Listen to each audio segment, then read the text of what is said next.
어릴 때 히가시다니 집안의 장남으로 태어났는데 유신지사 측 적부대의 대장 사가라 소조에게 위도 아래도 없는 평등의 시대를 만들자는 말에 감명받아 가출하여 따라가게 된다. 그렇게 히가시다니 사노스케에서 사가라 사노스케로 성을 바꾸고 카츠히로란 친구를 사귀게 된다. 팀 내 분위기 메이커를 담당하면서도 어린 나이에도 불구하고 전투에 직접 참여하여 적부대 출신임을 자랑스럽게 여긴다. 그러나 유신 정부가 적부대와 했던 정책의 약속들을 지키기 어렵게 되자 누명을 씌워 죄인 취급을 하여 괴멸당하게 된다. 카츠히로와 함께 적부대의 마지막 생존자가 되어 등에 악이라는 글자를 새겨놓고 적부대를 배반하고 정의로운 척하는 현 정부에 썩어빠진 위선자들이니 악으로 살겠다는 선언을 하게 되면서 싸움에 몸을 던지고 뒷골목에서 싸움꾼으로 이름을 알리게 된다. 어느 날 싸움 의뢰가 들어와서 기선제압용으로 참마도를 들고 가 자신있게 휘둘렀는데 느리다고 까이고 샌드백 뺨칠 정도로 후드려 맞고 참마도도 부러진다. 그 정도 데미지 갖고 되겠냐고 비아냥대다 필살기를 맞는다. 안 쓰러진 걸로 보아 방어력에 자신이 있었던 것 같다. 그럼에도 안 쓰러지자 팩트로 밀어붙여 멘탈이 탈탈 털리고 그제서야 패배하게 된다. 그렇게 주인공 팀에 합류하여 자연스럽게 눌러앉게 된다.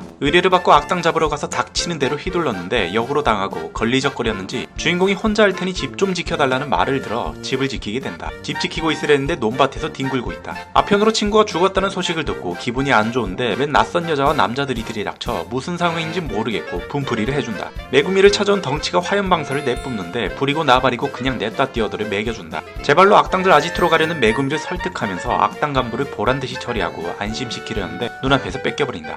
관료의 저택으로 돌격하는데 총으로 무장한 단원들은 좀 무서웠는지 망설임 없이 아군을 미끼로 던져버린다. 악당 보스와 마주쳤는데 대놓고 무시당해서 사나이 주먹을 보여주려 돌격하는데 역으로 나가떨어지고 전투력 측정기 역할을 해준다. 다 해결되고 메구미를 찾으러 갔는데 자살하려고 하자 상남자답게 막아주는 개간지를 보여줘서 커플로 이어지나 싶었지만 안 이어진다. 10년 전 죽은 줄로만 알았던 얘 친구가 살아있다는 걸 알고 찾아가 옛날 시절을 회상하는데 갑자기 정부를 불태우자고 수제 장렬탄을 대량으로 보여준다. 둘이서 정부를 무너뜨리자는 미친 소리에 말리려는데 혼자서라도 쳐들어가겠다는 친구를 가만히 놔둘 수가 없어서 결국 동참하게 된다. 미친 짓 하기 전에 그전까지의 고마움을 표시로 친구들에게 최후의 만찬을 사왔는데 어디서 훔쳤냐고 의심부터 받는다. 깊은 밤 조용히 쿨하게 떠나고 진입하려고 하는데 네가 왜 거기서 나와? 그렇게 또다시 혼쭐 나고 시작해보지도 못하고 실패로 끝나게 된다. 얻어먹으려고 도장에 찾아왔는데 웬 약장수가 약을 팔려고 하자 뱁새 눈이라고 놀리고 수작 부리지 말라고 먹여준다. 제대로 먹혀서 기분이 좋은데 미친놈처럼 씨고짜 갑자기 무서워졌다. 많이 아팠는지 갑자기 급발진을 하는데 피할 틈도 없이 처박히고 패배하게 된다. 악당 좀 막아달라고 친구를 꼬드기는 정부 측 간부에게 엿먹으라고 멱살 잡아주고 그렇게 가지 말라고 말렸는데 아무 말 없이 떠난 친구놈 때문에 화가 나서 다 때려 부시는 양아치 인성을 보여준다. 절친에게 돈 빌리고 자결탄도 받고 친구놈 잡으러 떠나려는데 급발진 남이 짐짝 취급을 하고 막아선다. 사나이답게 주먹으로 승부해준 데서 자신있게 밀어붙이는데 데미지가 1도 없다. 그렇게 개털렸지만 맷집을 인정받아 알아서 비켜주게 되면서 주변 친구들이 네가 이긴 거라고 정신승리 포장을 해주는데 썩 기분이 좋지가 않다. 친구 찾으러 향하는 길에 숲속에서 주문을 외우는 파괴승을 발견했는데 지진파를 일으키는 스킬을 보곤 저걸 배우면 개쩔겠다 싶어서 비기를 알려달라고 부탁한다. 갑자기 면접관으로 변한 파괴승이 현 정부를 어떻게 생각하는 질문에 속마음을 얘기했는데 면접에 통과한 것 같다. 그렇게 이중극점의 원리를 듣고 따라해보라고 실습하는데 교수님의 진도가 너무 빨랐는지 못 알아들었다. 교수님이 한 달 안에 과제를 풀지 못하면 조져버리겠다고 협박해서 밤낮없이 죽어라 연습하고 또 연습해서 쓰러지기 직전까지 가서 환영까지 보기 시작한다. 그렇게 한 달이 지나고 결과를 보러 왔는데 보란듯이 과제를 끝낸 재능에 대학원생을 추천하는 아무튼 이중극점을 터득하였다. 신기술을 터득함과 동시에 지능도 얻었는지 머리를 써서 친구를 최단 시간에 만날 방법을 생각해 사이토와 다시 재회했는데 무시당한다. 그리고 이중극점을 당당히 보여줬는데 무덤덤하다. 켄신이 올 때까지 기다렸다가 기습하여 한 대 쳐줬는데 휘청인 걸 보아 너무 세게 때린 것 같다. 악당의 계략을 막으러 마차 위에서 폼 잡고 가다가 같은 편에 칼에 찔려 죽을 뻔하고 군함을 상대로 작전 회의하다가 자신있게 친구에게 받은 자결탄을 꺼냈는데 등신 지급을 받는다. 착한 친구가 그걸로 뭐라도 해보자고 힘을 불어넣어줬는데 대포가 날라와서 무슨 작전인지 모르겠고 부탁만 하고 흩어진다. 나무 판자를 이용해 뚜벅이로 걸어가다가 시슈에게 어그로 끌리고 기관포에 맞아 죽을 뻔하는데 이중극점으로 수둔을 만드는 개간지를 보여준다. 그렇게 자결탄을 던지고 군함을 초토화시켜 악당들을 몰아내고 사이토에게 인정도 받게 된다. 악당들의 본거지로 쳐들어갔는데 전에 만난 파기승이 악당 편인 걸 알고 전수받은 이중극점을 선보여서 자신있게 포기하라고 말했는데 말렙 이중극점을 쓰는 걸 보고 고인물임을 깨닫게 된다. 그렇게 안지에게 이중극점을 맞고 바사삭 될 뻔했는데 자기 몸에 충격을 주어 데미지를 무효화시키고 역으로 매겼는데 데미지가 썩 좋지 않은 것 같다.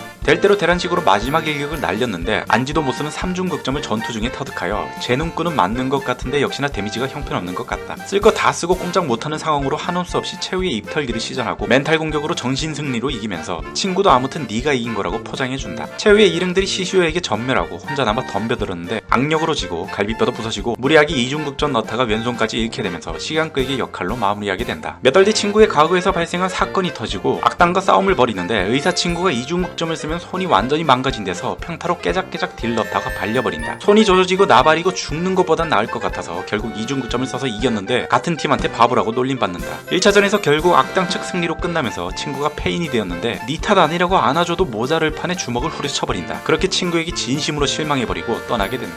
여행 중에 간만에 싸움 의뢰가 들어왔는데 그 대상이 아버지인 걸 알고 본인이 고향에 왔다는 것을 알게 된다. 10년 만에 가족과 재회했는데 주먹부터 들이대는 양아치 인성을 보여준다. 어릴 때 가출해서 동생들이 기억 못하게 되었지만 어머니 제사도 살짝 돕고 동생들에게 끝까지 본인이 가족이었다는 사실을 말하지 않는다. 고영주를 배신하고 혼자서 쳐들어가려는 아버지를 말리는 도중에 기어이 패륜을 저지른다. 예전 시절이 그리웠는지 신나게 후려쳐주고 이 일을 계기로 정신적 성장을 하게 되어 친구가 짊어지고 있는 무게와 고통을 생각하게 되면서 다시 돌아가게 된다. 2차전으로 이어지면서 악당 간부를 가볍게 이겨주고 사건이 다 끝난 후에는 고향에서 벌였던 난장판 사건으로 지명수배범이 되어버린다. 이왕 범죄자가 되었으니 이참에 해외여행이라도 떠나자는 마음을 먹고 마지막으로 친구와 작별을 고하며 세상 구경하러 떠나게 된다.